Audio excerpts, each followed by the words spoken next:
So what's that like when you choose to go all in on yourself and avoid everything else? Because there's some people here that are doubting whether they should go all in on themselves. And I brought you here, brother, because I don't know anybody that's bet on themselves harder than you have. This is my girl up here, so I'm going to say this because she knows very well. Basically, I made a decision about 23 years ago. I was a loser. I call myself a born loser. I don't feel that way now, but that's how I felt a long time ago. And a lot of us have this mindset of balanced. It's important. We all have family. A lot of us have kids. A lot of us have wives, husbands, moms, dads, brothers, sisters, all that.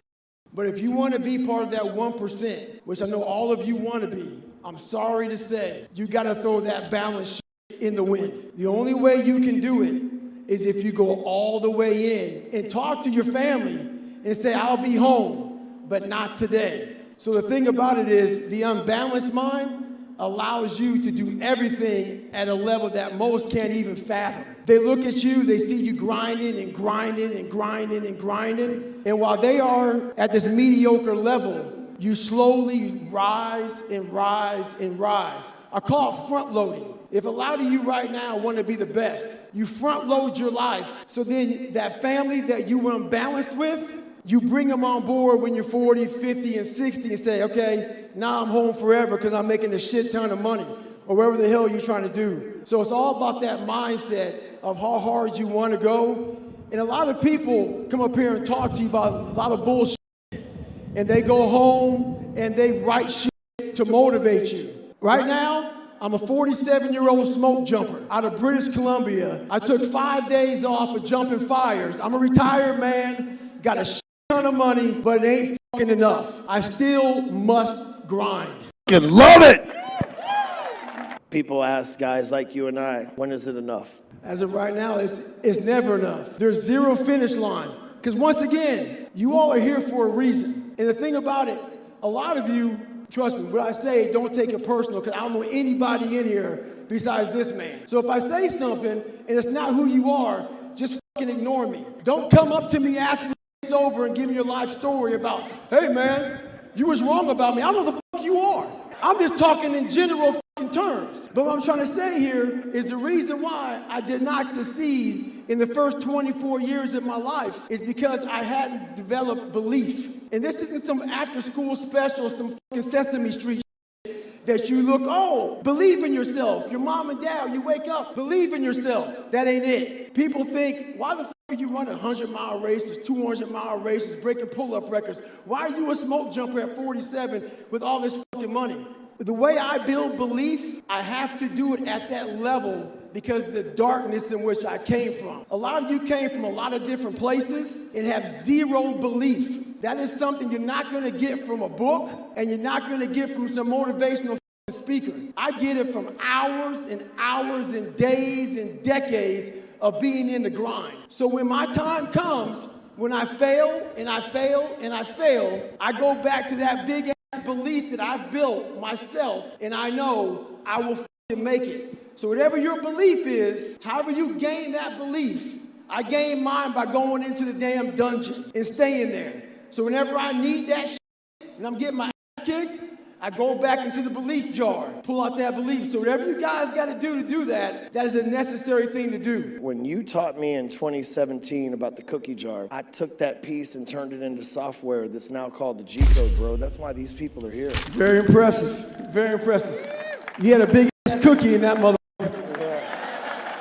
Because there's a lot of people here that have made a commitment to core values in business, made a commitment, but it's easy for you to say, you know what, I'm gonna diet, but not today. It's easy to say, oh, I wanna make money and build $1 million empire, but not today. When you get to a certain level, you got money, you got fame, what keeps you going, man? The big thing for me is we're all 1% away. And that's the one thing I didn't realize when I was younger coming up. I put everybody on a fucking pedestal because of how I came up. Oh, this person's smarter than me, blah, blah, blah. You guys know the whole story. But when I sat back and I failed out of the Air Force trying to be a pararescueman, and I gained all that weight, and I was some fat 300-pound pest control guy spraying for cockroaches. This is when I came up with we're only 1% away from true greatness. I'm sitting there, and I'm the same dude that I was that quit pararescue. And now I'm a 300-pound fat And then 3 months later, I'm trying out to be a fucking Navy SEAL. Lost 106 pounds. So what I came up with was there's a big difference between 99% and 100. I always thought that I was giving 100%. I wasn't. But I was only 1% from making that money, from being where I want to be, from having everything in life that I've ever dreamed of. But it's that 1% that we sleep on. It's that 1% that we wake up in that morning, we're like, you know what? Not today, maybe tomorrow. Well, guess what? That's why it's so easy to be great nowadays, because most motherfuckers are weak. For real. And if all you do is when you are trying to hit that motherfucking snooze button on life, not in the morning, on life, just know this, all the it takes is thinking about all those weak motherfuckers who are taking a day off. And trust me, you will come up real fast. Like I say, it's easy to be great nowadays because motherfuckers are just weak, very soft. You know, think about that. The reason why you're here is because when COVID happened, weak people said we're not going to have events. We said we're going to fucking do it regardless. If you want to show up, cool. If you don't, cool. Whatever your choice is. But you know what happened during that time, David? Is while everybody else said, oh, I don't know, we marched light years ahead of everybody that wasn't willing to do the work. Oh, I don't know, the gym's closed, so I'm not going to do push-ups at all. No, we're still on the trail. We're still on the pull-up. Hey, we might be at the playground on the pull-up bar. We may not be at LA Fitness. We're on the playground at the pull-up bar. So I know personally, hundreds of you sitting in this audience, that when your competition the last couple of years went, okay, we're going to listen to all this stuff and take a break. This is an excuse, blah, blah, blah. You went, oh, fuck them. This is an edge. Well, I call it maximizing minimal potential. I was born with nothing, but I realized that most people are lazy. So a lot of people, let's say, out of 10%, let's say the average human being has 10%. Let's give me 2%. I know the average human being is going to shit away 9 of that 10%. So if I utilize my 2%, I just f you up. Wow. Yeah. And that's what people don't get.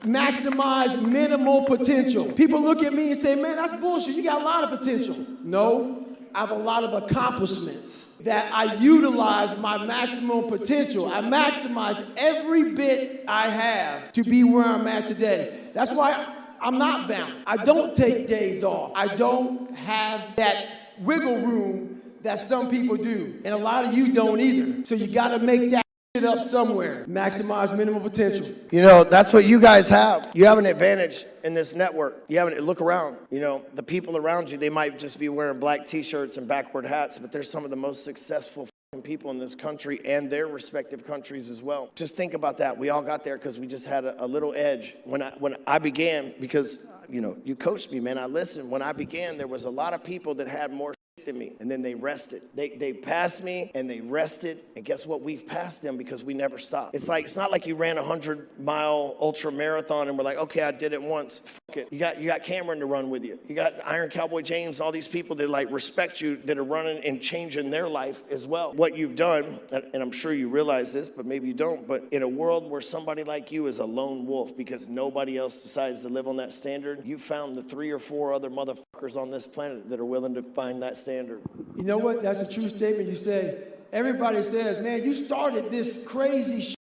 I don't know what the fuck they're even talking about when I started, but I didn't start anything. Let's say there's just one person dancing alone, doing some crazy, stupid ass dance. It's not the person that started that dance. It's that second motherfucker that joins them, because then everybody knows it's okay. So it wasn't really me. It was that second motherfucker who followed me on Instagram that started this shit.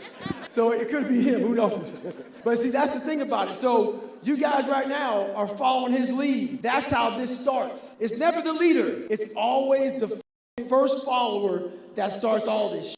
You're that first person, and all you're waiting is for that second confirmation. I'll never forget, for those of you that are coaches and consultants in the audience, I'll never forget the first person that gave me, Dustin Black, many of you know him. The reason why he's not here, because he's in concert with Nelly tonight, right? Like, this dude chases dreams, right? He was the first person to give me money, and I was like, shit, really? You think $1,000 is like, I'm gonna take it because I need it, but like, holy shit. But it was because somebody like Dustin gave me that money that was like, oh shit, it was that second person that mattered to me that made me step up.